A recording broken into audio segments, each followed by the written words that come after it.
America is the indispensable nation. So many American presidents say, many leading secretaries of state, secretaries of defense over the years continue to tell us that over and over. You hear many pundits repeat that in the United States, that we are the indispensable nation. We have to provide the leadership because the whole world depends upon us. America has to lead from the front. They can't lead from behind. So the curse goes to any president who ever talks about deferring military action or doing anything besides taking a proactive view on every possible topic that you want to mention.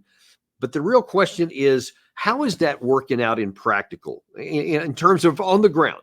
Reality. If you've watched our channel for any time, you know that we put words up there because sometimes words do matter, but all the time we put them through the lens of reality. What is the truth on the ground, and how do the words and reality match up?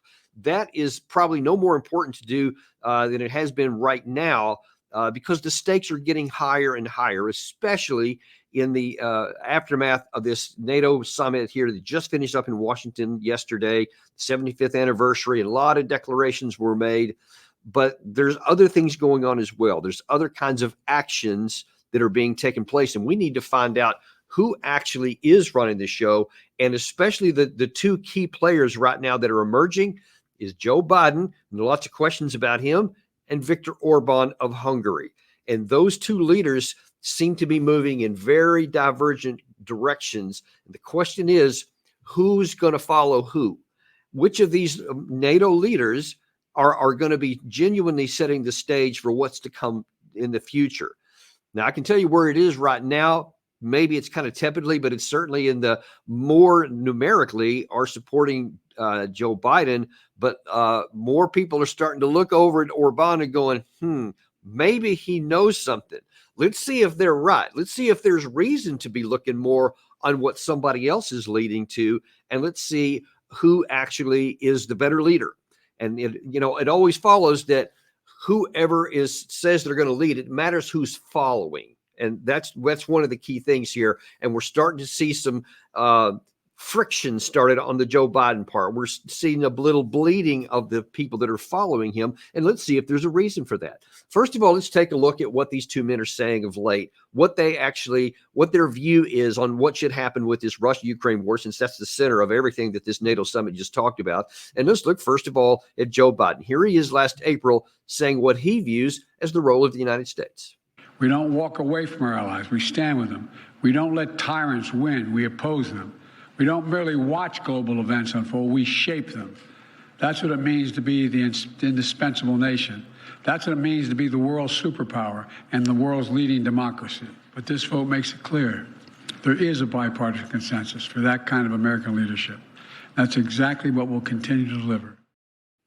Okay, fair enough. That was in light of the passage of the $61 billion aid package for Ukraine. It did, in fact, get a lot of bipartisan support, both the left and the right. One of the few things that Washington has passed.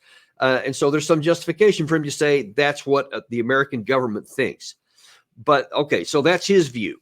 Keep giving money to Ukraine for as long as it takes. We'll see how long that actually does last. But at least as of that time and currently right now during the just in the aftermath of the July summit, that is the case here. Now let's pivot over to Viktor Orbán. Here is an interview he gave with Bild magazine from Germany very recently, where he lays out his vision and what he thinks should be had. The job for me now is not to say that who is good, who is bad. The situation is obvious. Putin and Russia started the invasion against Ukraine. But I would not like to be indulged into a kind of measurement, who is responsible for what and so on. My duty is to concentrate on how we can create peace. And the only way is that sending clear signals to the fighting parties, guys, we, the world, would like to have peace. To stop fight, stop killing each other, let's start to negotiate, or at least understand that there is no solution on the ground. Because my starting point of the situation, understanding of the situation, is that there is no solution of this conflict on the side of the front line. Okay, so there you have two national leaders that are both in NATO. One has a vision that says we're going to keep supporting Ukraine for as long as it takes. There's no detail in it. They never actually say, here's my objection or actionable objectives. Here's the end state we want to achieve. Here's the means we're going to apply. That's supposed to be elementary requirements and necessary, but they don't exist on the Western side. So that's one side here. Then you have on the other side, you have Viktor Orbán, who's saying, look, right now, I don't care about who's right and who's wrong. I want to stop the killing, and I want to at least have a ceasefire immediately so that we can get into a negotiation where there's at least the potential over time to find some kind of stable agreement that everybody can live with without war. So that one is a lot closer to what's actually happening on the ground, and at least he has an attainable objective, and it's very clear what he's trying to accomplish, whereas the other one's not. But when you're trying to decide, okay, which one should you follow? You got to look at the men too, not just one or two statements, but kind of who are they? And with Joe Biden, we're going to have a bit of a problem here because at least publicly, there are two very distinct versions of Joe Biden that have been put out in the Western media, especially in the United States. And we're going to take a look at that. And then we'll see what about Orban? What has he said over time? And so then you can kind of get an idea to see when you get to the point of what they're both advocating, then you're going to get a better chance to say, who do I want to follow?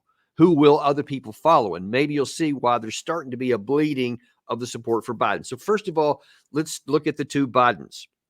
So on the one hand, you have the carefully crafted image that the West has been putting together that says this is a powerful man who is indeed running the world. First of all, here's a couple of recent Time magazine covers, which look really impressive. Like if he wins, and they're talking about what he's going to accomplish, and the photograph is fantastic. I got to say, it really does project power.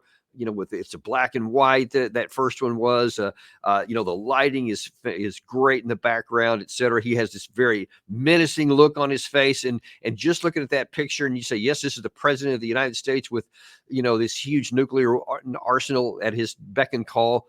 That projects a lot of power. Then this other one here, this is more recently, where Biden he did an interview with Time magazine, and he said, "We are the world power." How Joe Biden leads, or maybe it should have been better, how Joe Biden perceives himself to lead. And again, look at the photograph before I even tell you what he actually said during this interview. It's very powerful imagery. He, at least in this photograph, he has very clear eyes. He has compelling vision. It just really bespeaks power. And in this, they ask him, is America still able to play the role of world power that it played in World War II and in the Cold War? Biden says, yes, we're planning even more. We are the world power. And what I inherited as a consequence of the mistakes that we made in Afghanistan was not a loss in Afghanistan. Excuse my code. But I think that, look, I believe I have a fundamental different view than Mr. Trump on a range of things. And listen, I pull that out because that's an exact quote from the transcript. So that's not me trying to make him look bad. That's just a replication of what he actually said. And you can see, even in looking at the way the words are posted there, this is in June. And so you see a problem with maintaining a train of thought, shifts on to something else. But at the core of it, you see, I am the world power. That was reinforced in an interview that he did with George Stephanopoulos about a week ago when he said this. Not only am I campaigning, but I'm running the world. And that's not how it sounds like hyperbole. But we are the essential nation in the world. I don't know if I was right. Honestly, if you're talking about who you want to follow in the world, do you really want to follow a man, even if he is fully in his capacity, to say, hey, I'm running the world. I'm not just campaigning to be the American president. I'm running the world. That's supposed to be antithetical to American values. We have always said we oppose anybody who wants to be a world dictator, anybody who wants to try and run the world. That, we believe in democracy and that every nation having its own voice and its own independent policies, et cetera.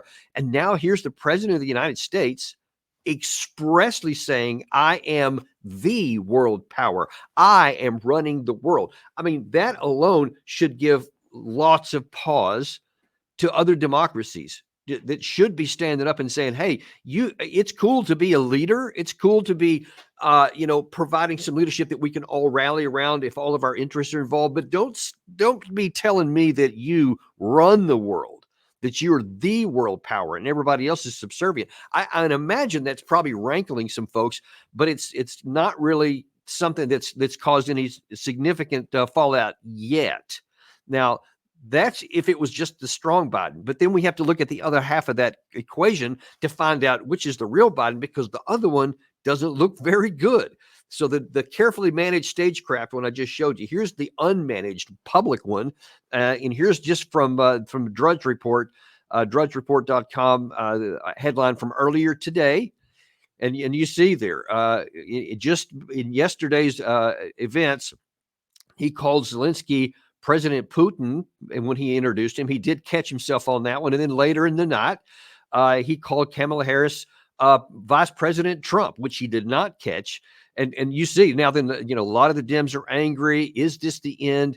This big boy press conference was kind of an embarrassment. That's this allegedly strong, powerful man, went to say that he is running the world, and yet he can't even finish his sentences. And of course, we have to show that this is kind of what spawned a lot of this stuff, was the debate a couple of weeks ago when this happened right at the front. Making sure that we're able to make every single solitary person eligible for what I've been able to do with the COVID, with dealing with everything we have to do with, look, if we finally beat Medicare.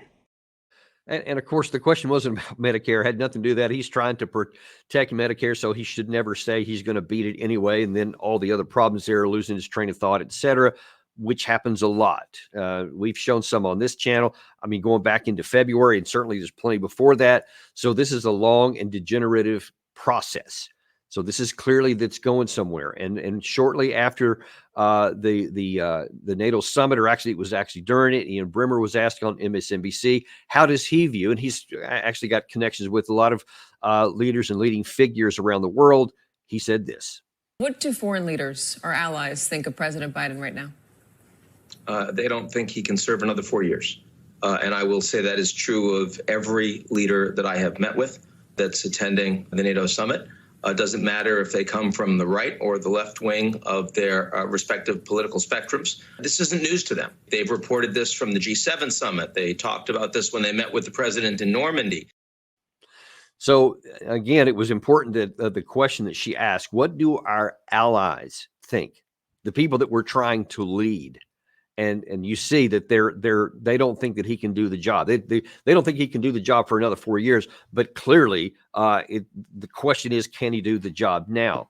So if you're looking which one you're going to find, you can try and stagecraft all this stuff. You can try and get your friendly media people like the Time magazine to put these fantastic covers out there that look impressive. But you see, you can't hide behind that forever. And when you have those things continue to pop up with these gaffes on the world stage, the questions are only going to fall on even more deaf ears. So then let's look at the other half of this equation, the Viktor Orbán. So I just showed you who the two sides of the President Biden are. But what about Orban? Well, there's really only one version of him that I've seen. If anything with him, he's been very consistent. He's very bold, very brash about what he thinks ought to happen. And he seems very unapologetic, and it's starting to have a little bit of traction. Some people are starting to fall into his lead. But let's take a look at what he actually stands for. I'm going to show you something from March of this year that not many in the West show, because it certainly I didn't see any press on it at the time. The only reason we have this is because Gary found it in his research. I didn't even see it when it first happened, but it's really, really important because you're going to see the world that he views, the real world on the ground, what's actually happened, not any stagecraft anything, but this is what our world, the Western world, looks like to him. So instead of the one that you saw Biden say, we're running the world and we shape events and we're the indispensable nation, here's how Orban sees things. Idén, ha az Úristen is úgy akarja, lezárhatjuk a nyugati civilizáció egy dicstelen korszakát. Lezárhatjuk a progresszív, liberális hegemóniára épülő világrendet.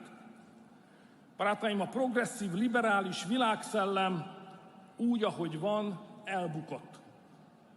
Háborúkat, káoszt és békétlenséget, összeomló gazdaságot és zűrzavart hozott a világra. Zűrzavart a nemzetközi politikában, elszegényedést a családoknak, romló közbiztonságot az utcákon és a tereken. Furcsa korszak és különös szellem volt ez. Beszéljünk egyenesen, ez a világrend olyan vezetőket termelt ki, akik nem valók vezetőknek, akik alkalmatlanok a feladatra, akik hibára halmoznak, és végül a saját vesztükbe rohannak. So he's taken aim there at the Western leaders. Now, you can make up your own mind as to who he had in mind when he said there, but he said that the current leadership is resulting in wars, chaos, and unrest for the Western world. That's what our policies are doing. So he called, tell me I'm wrong. Tell me he's wrong. Tell me that's not the world that we see. I've said a few times it here, but it bears repeating right now. We supported this war between Russia and Ukraine from the outset. We had a chance for negotiated settlement. We had several off-ramps in 2021 and even late in 2022. After the war started, just less than 2 months in, there was another chance to have a negotiated settlement. We absolutely rejected that and continued to support war, which we have done from the outset. Since that time, you have seen Russia and China grow much closer together economically and militarily.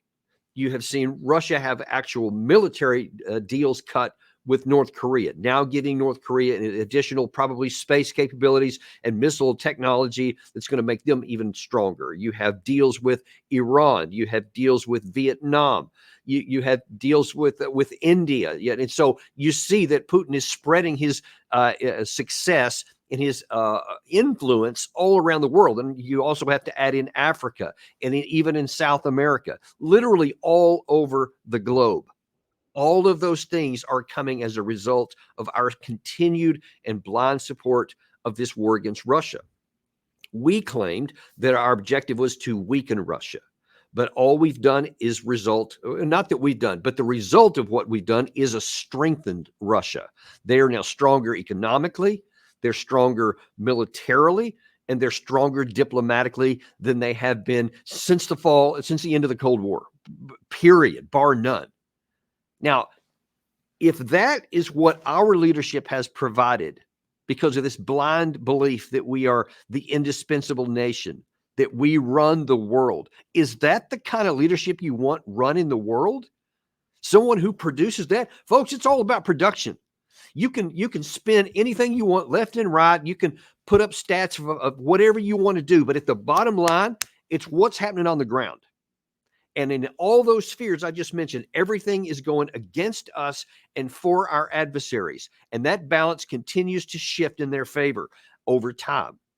Now, Orban has left the orbit. He is not just going to be a loyal follower of whatever the West is saying when he sees it just falling apart on the ground all over the place. He very articulately laid out number of consequences even beyond what I just did there. So he's now no longer willing to just sit passively by. So he went right before this NATO summit started and going all the way into it. He made a number of very high profile visits, which he had very strategically timed to when he took over the rotating presidency of the European Union. So he could get maximum exposure and maximum credibility out of it. And he started off going to Kiev himself. So first of all, he wanted to talk to Zelensky and say, look, here's what I'm advocating. And here's what he said at that first meeting. I asked the Ukrainian president to think about whether we could reverse the order, to speed up peace talks by making a ceasefire first.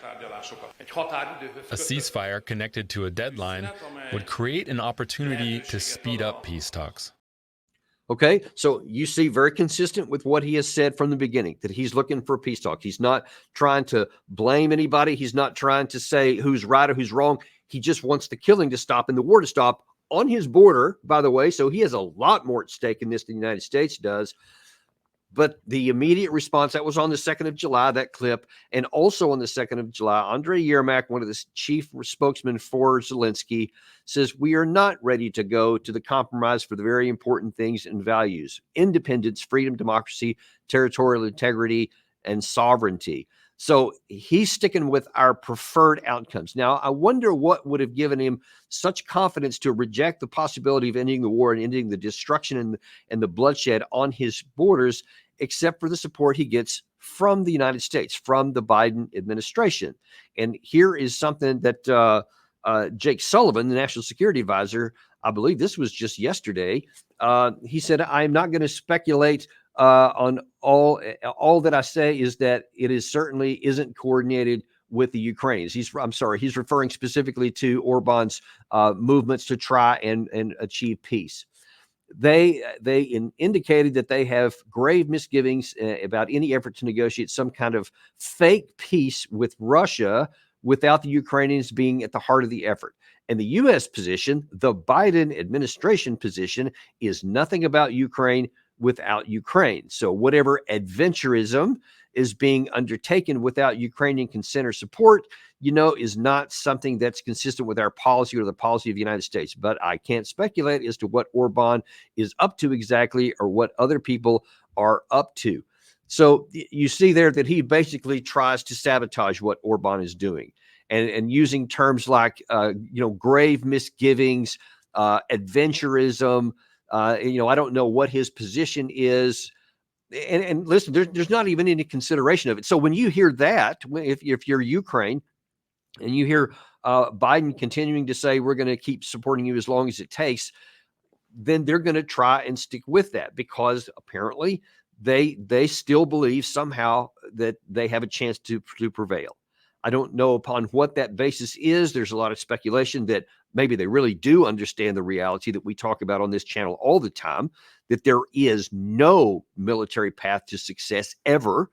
In the current environment that exists, there is no path, no logical path at all that they can succeed. Perhaps they're aware of that, but they've also painted themselves into a corner as the leaders, and they can't go backwards now because then they would lose all their domestic support. I can only speculate. I don't know. I don't have any access to the inside comments that they're doing. All I can tell you is it is unsustainable. But now then, there was another interview, which I think was just yesterday, where Ian Bremmer on his own sat down to interview the Polish Foreign Minister Sikorski, and he has an interesting take as well. And I want to play this because obviously Poland is right there, one of the biggest bilateral assets for Ukraine, and is certainly probably the most antagonistic towards Russia in Europe. But if you see that maybe the Ukrainians think they have a chance, maybe we're not the only ones telling them that. Watch this exchange. There is an increasing view, and I will say I share it, that ultimately the likelihood that Ukraine will be able to get all of their land back is low. In other words, that some sort of a deal is going to have to be made, and the Ukrainians have to be part of that deal. They have to accept it, simply because the force that would have to be applied to get all of that land back, it does not appear to be available. How do you respond? Because that's clearly not NATO's position. Then you agree with Viktor Orbán? I don't. I do not. I don't think it's legitimate. There I think is never a shortage of pocket chamberlains willing to. I understand what you're saying. To give up other people's land or freedom. I'm not in a position for their own peace of mind. I'm not in a position to do that or say that, Radek. What I'm saying is, I think analytically, that there is likely to be some form of partition in reality that is not acceptable from my perspective. But those are judgments that should be left to the Ukrainians, just like the Finns in their winter war with the Soviet Union negotiated directly with Stalin.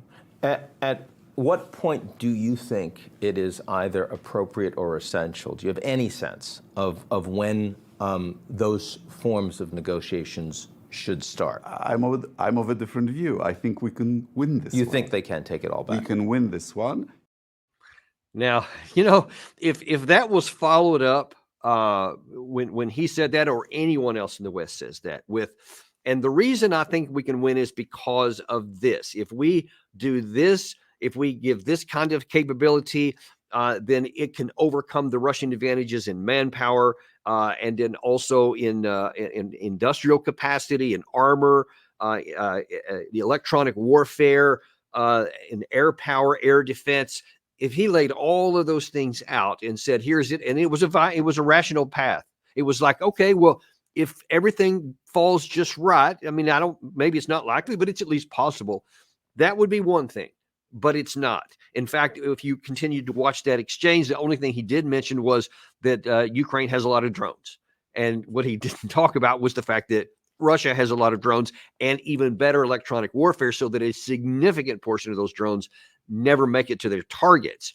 And yes, they have some, and yes, they have some significant, it's a big heartache for Russia, and it has slowed them down without any question.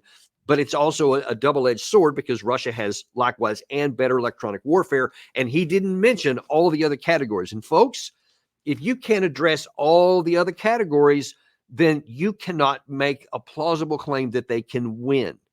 Again, I get Poland with the history of both Russia and Soviet Union and Poland, and it's a sordid and ugly affair.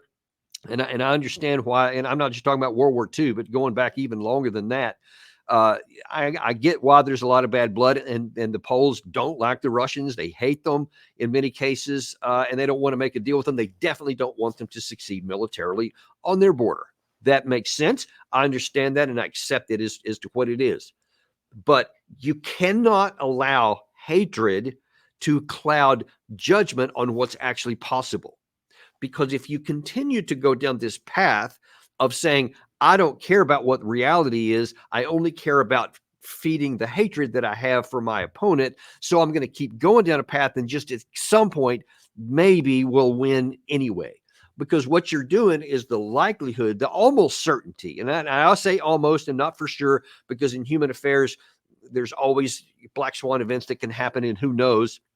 But as close as you can be to certain in human affairs, Ukraine will lose the war. If they keep trying to win, they are more likely to face a military defeat. And then I assure you that the conditions that they'll have at any kind of forced negotiations at terms of surrender will be infinitely worse than the best that they can get right now.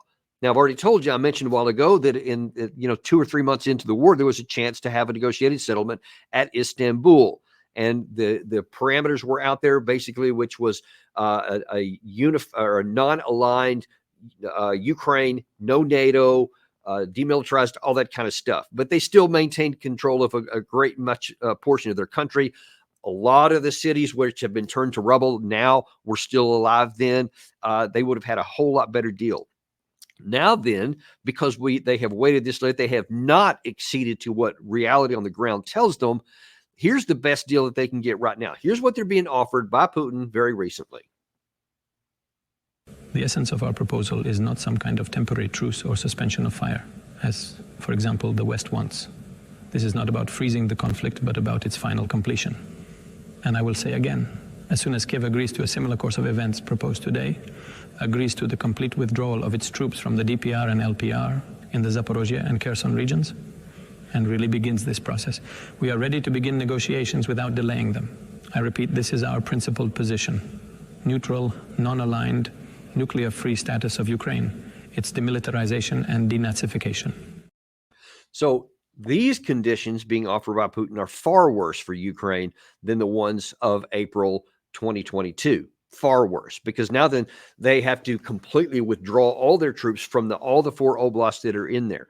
But even this is not as bad as waiting later to see if the conditions on the ground that are the most likely and something close to being certain, is at least as far as you can go, that eventually Russia, if they continue to fight on the ground, are going to say, probably going to could take Odessa, could take Kharkiv, could take all kinds of other major cities, could go all the way up to the Dnieper River, which would basically cut the country in half.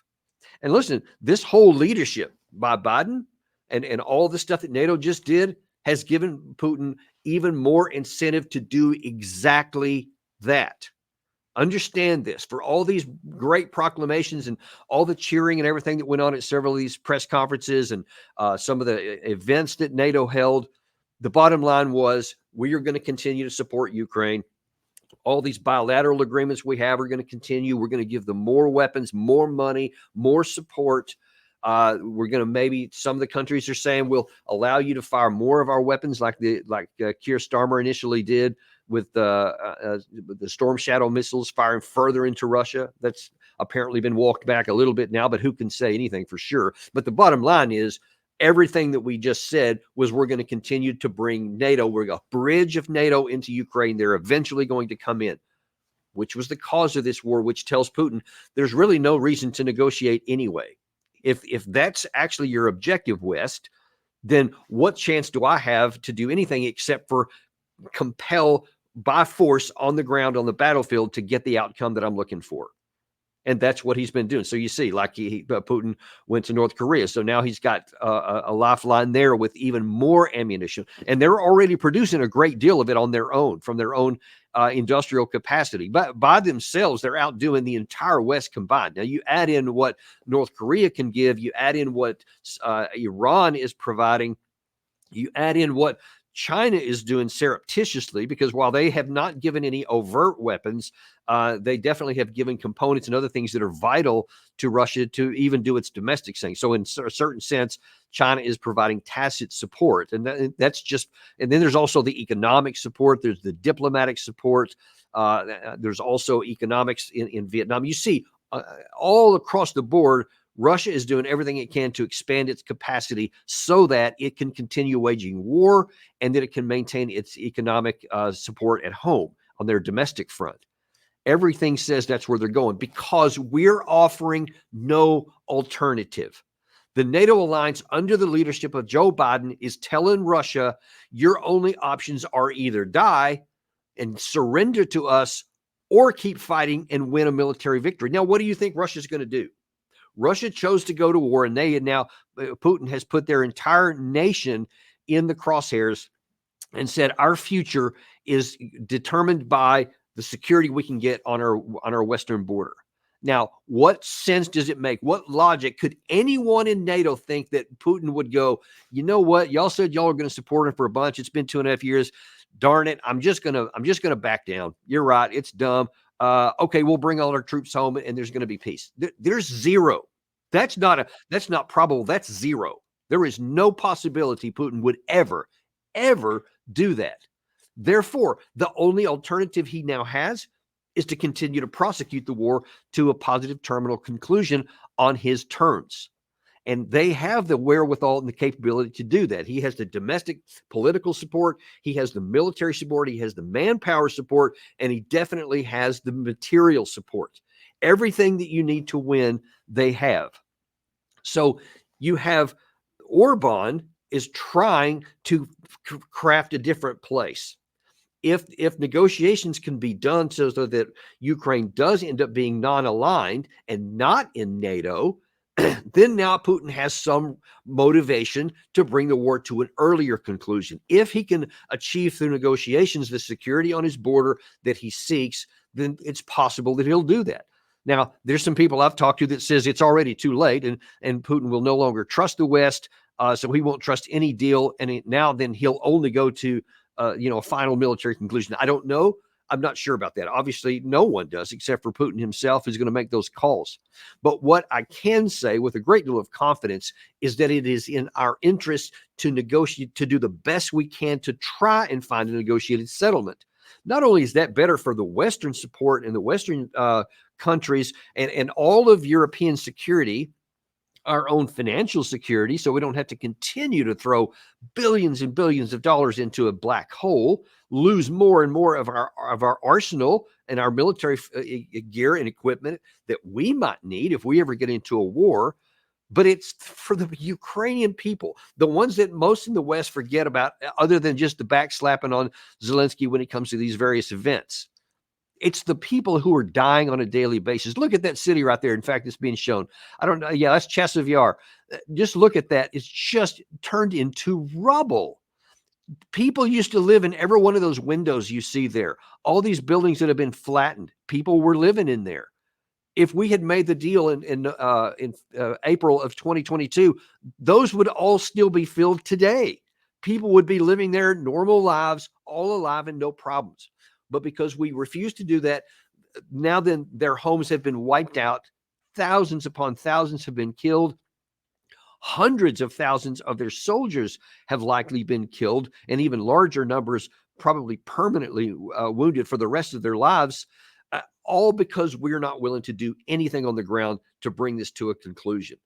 And by saying we're going to support them for as long as it takes, what that's going to mean in actual on-the-ground reality is that as long as it takes for all the Ukrainian armed forces to finally die, for enough of them to get weakened to where then the dam finally bursts. And Russia has, by some accounts I've seen, 10 to 15 million more men of military age that if they need to call them up, that they could. Ergo, there is no number of casualties that Russia can't sustain that Ukraine is not able to sustain under any circumstances over time. It's impossible to know how much time that's going to be. It could literally be in the next 2 or 3 weeks. It could also be in another year from now, potentially, because the Ukraine side has genuinely shown spectacular and just otherworldly courage and willingness to continue to fight in against all odds. And while that's laudable on one level, it's also terrible on another, because that just means more of them will unnecessarily die. Folks, they're going to eventually need to recover. Whether it's terms of surrender or negotiated settlement, the war will eventually come to an end, and Ukraine's going to need every man it's got to try and rebuild its future.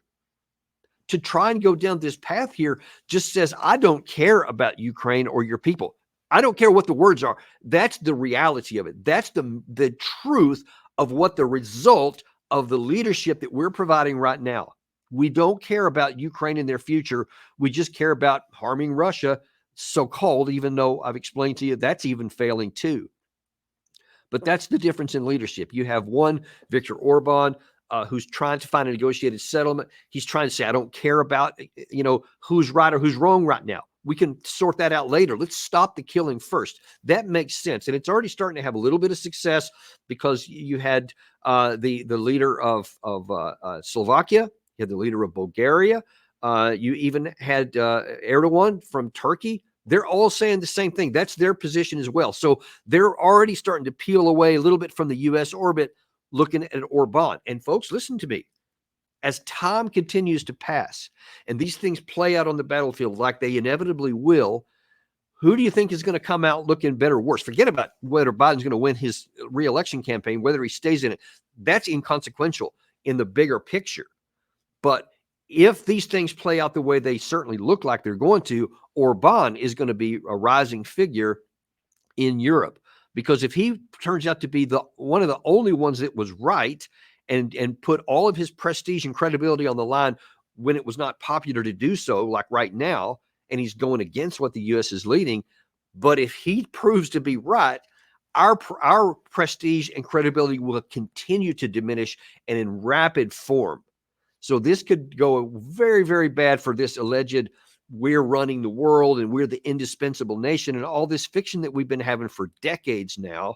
That could all come crashing down as well. And on top of all those nations, you had actually, and I think yesterday afternoon, Orban made a trip to Mar-a-Lago to see Donald Trump. And you see, he thinks, Orban thinks, I mean, he can read the newspaper. He sees that a lot of the polls have Trump in the lead, and that he thinks that he is going to solve this, is one of the headlines there, because he's on his peace mission.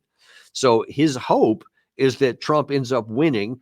And so that's why he's making, this is not the first one. He's already met with him once in Mar-a-Lago earlier this year. And all these trips he's making abroad, and who knows what's actually being discussed there. Actually, as I've told you a few times, I have one connection to one of the senior advisors in the Trump campaign, and I actually asked this morning if there's anything they could share that would let us know about how that's going on behind the scenes, and they wouldn't share.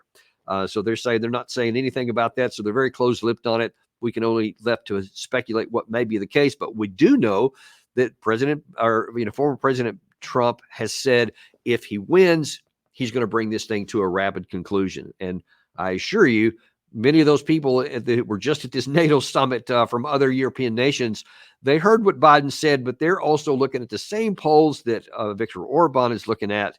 and they are hedging their bets, I can assure you. And if Biden drops out of the race, or if he stays and the Democrats don't win, whoever it is, they're going to be looking to make the best deal they can with the next President Trump, if that's how it turns out to be. So all this stuff we're going to wait and see. But listen, one thing we don't have to wait and see is that we are moving in a bad direction.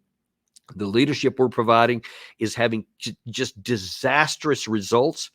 And if we don't make a change pretty quickly, that damage could become irreparable. We'll have to wait and see how it turns out. But that's all we got for you today. But that's not all we have on the channel for you today, because later this afternoon at 2 o'clock, we have the next iteration of Daniel Davis Deep Dive Army Huddle. And this is for members only, so you still have time to join on this if you haven't. A lot of great things we have for you, unique capabilities and offerings that you just don't get on the normal channel here. We reserve it for those special people who become members of our channel. Be sure and join that. We're going to chat you up. We're going to be talking back and forth. I'm going to get your ideas on some things. I want to hear what you think about some of these, like these issues with Orban and with the NATO summit and with the U.S. presidential election. We get to engage directly. And that's one of the things I love about this channel, is we get to directly interact with you. We're going to do that today at 2 o'clock. Please join us, and I'll see you on the next episode of Daniel Davis Deep Dive.